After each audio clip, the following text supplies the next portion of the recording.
Preparing live stream.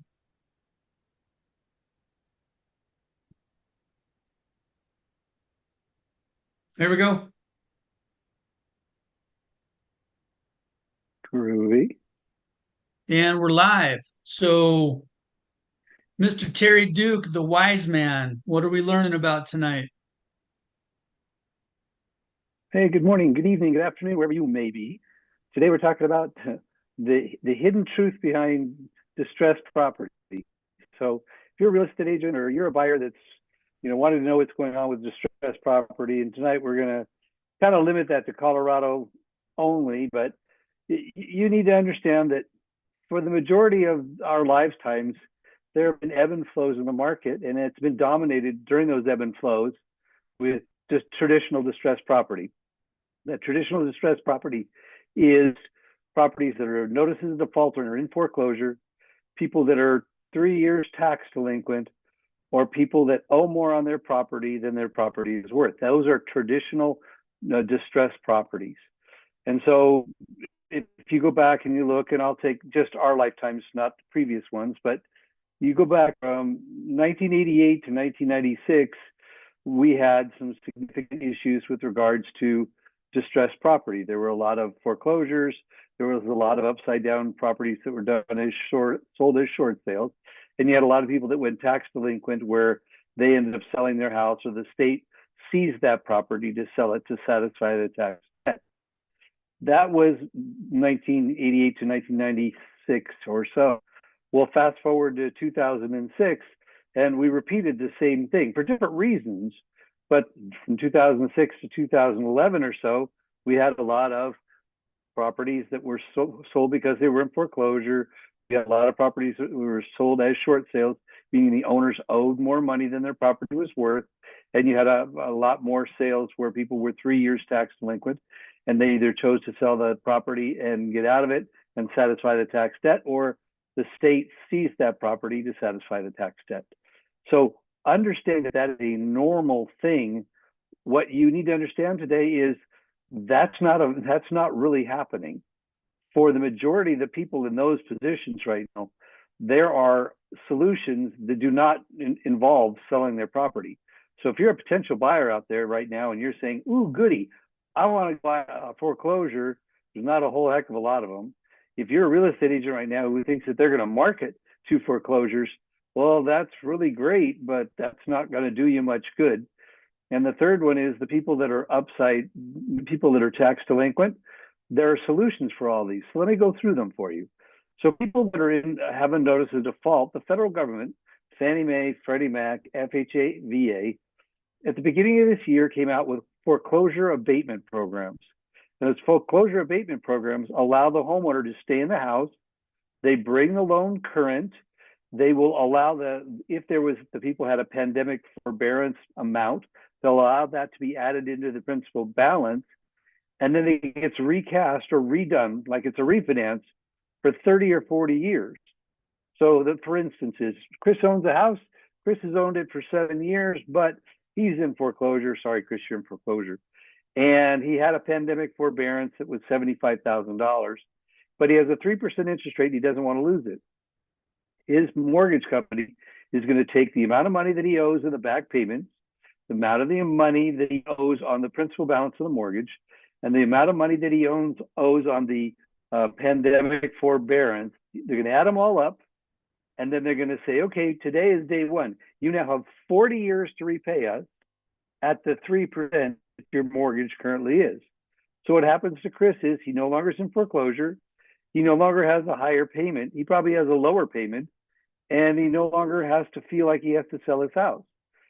Each of the programs have some unique quirks, but the reality is, if you were in foreclosure and the choice was I can be foreclosed upon, or I can keep my house and keep my interest rate and not have to refinance and not have to spend any money, and I'll have the same interest rate for the next 40 years, it's a really good thing to do. So that's what's going on with the foreclosures, and that's why you don't see a lot of them. The state of Colorado did a similar thing for the people that were tax delinquent. They're offering grants through CHFA, and what they're doing is the CHFA is taking that money, giving it to people that are 2 to 3 years, 5 years tax delinquent, and they're giving them a grant. And the agreement is, as long as you repay your property tax, you pay your property taxes on time for the next 5 years, that grant will be relieved and you'll never have to pay the money back that you're currently delinquent on your property taxes. Okay, the last one is the people upside down. There's so much equity right now, there's very few people that are upside down. So let me give you some statistics. So right now in all, and I mean all of Colorado. So right now in Colorado, in the normal property types, that single family, condominium, townhouse, PUD, and manufactured home on a permanent foundation, there's 1,931,487 residences. Okay, doesn't include duplex, fourplex, triplex, mobile homes, commercial, none of that. Okay, the people that are upside down. Okay, all the people that are upside down in total. Okay, there are a whopping 198 in all of Colorado. So there's not a very large amount of those people. When you start talking about the people that are tax delinquent right now, that's a much different animal. Right now, there are almost 18,000 people that are at least 2 years tax delinquent, okay?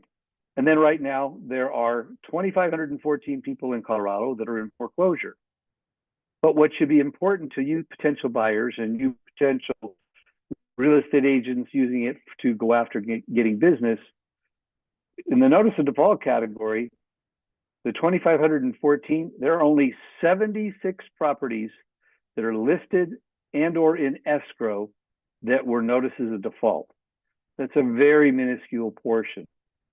Of all the listings right now, there are 9,321 active listings, 6,167 listings that are in escrow. So you have 15,500 properties that aren't in foreclosure, aren't distressed or whatever in the active market right now. So when you say of that 15,000, only 76 is notices of default, that's a little tiny number. And there are 122 properties that are in escrow that are tax delinquent. And there are a whopping 22 that are upside down.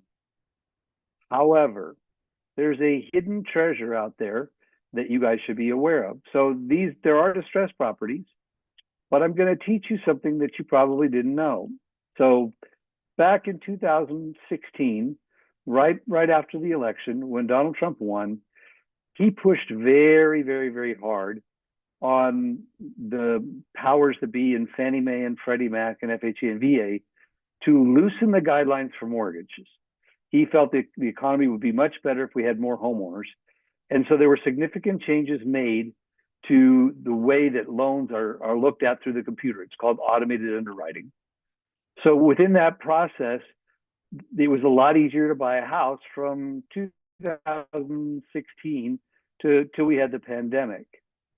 So here are statistics, whether distressed or not, that you should be interested in. So right now, there are 9,321 properties listed for sale that are not in escrow in Colorado. 5,730 of those bought their house from 2016 till now. Okay, think about that. That's 61%, 61.5%. You go, well, why is such a large percentage of these people deciding to sell? Well, it's a category that I invented in my data analytics. You know, as all of you know, I'm a data analytics freak. I work with data analytics all over the United States, and I invented a category called the do-over category after City Slickers, or affectionately we call it oh shit.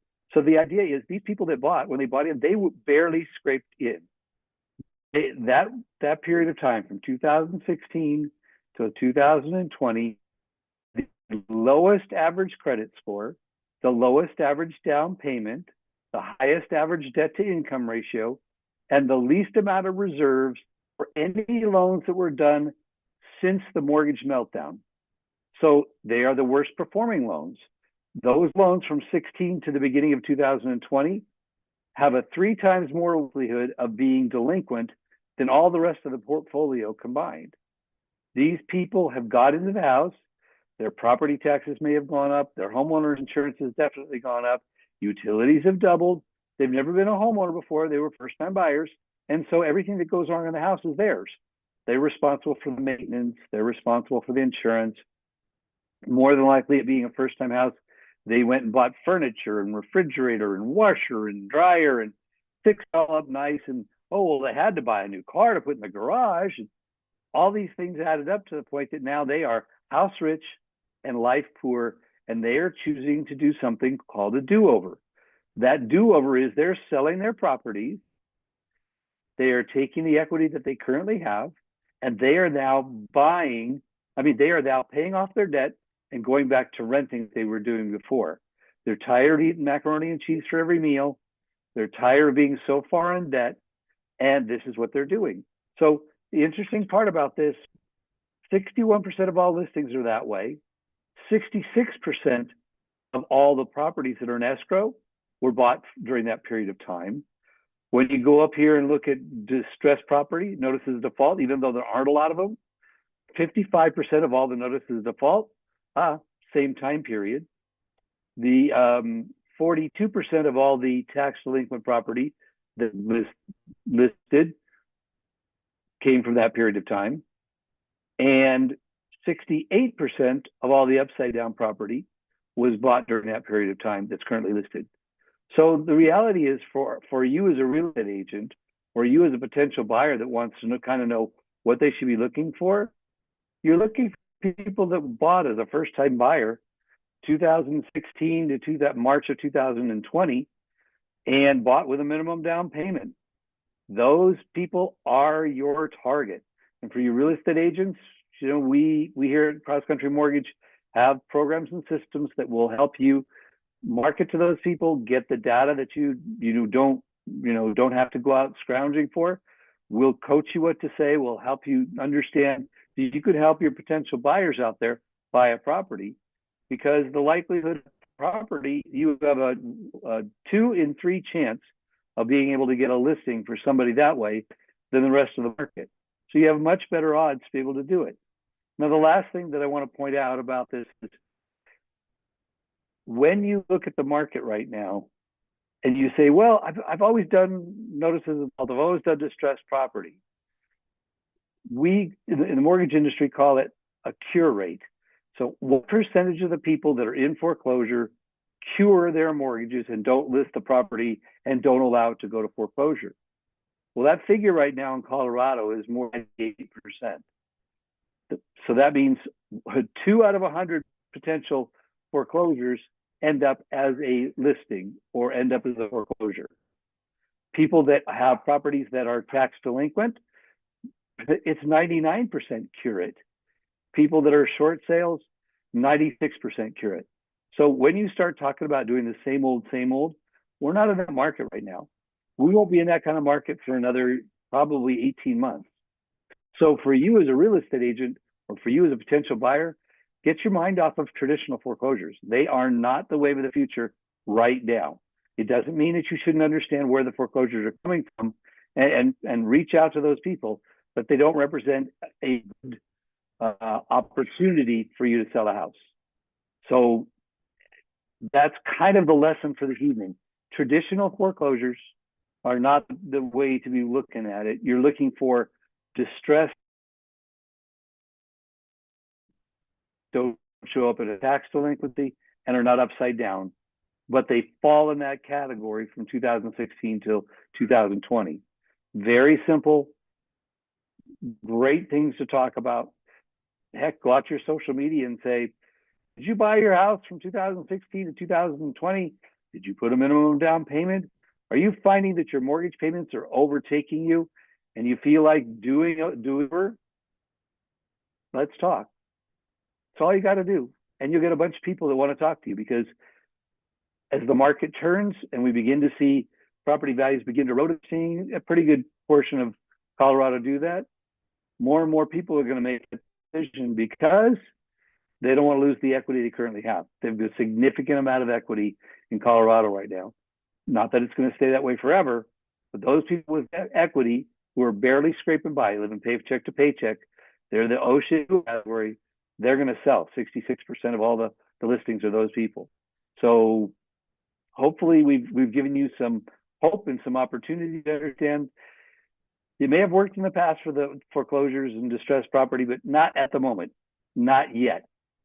But there's a lot of opportunities out there as the market goes. More listings, interest rates have been coming down.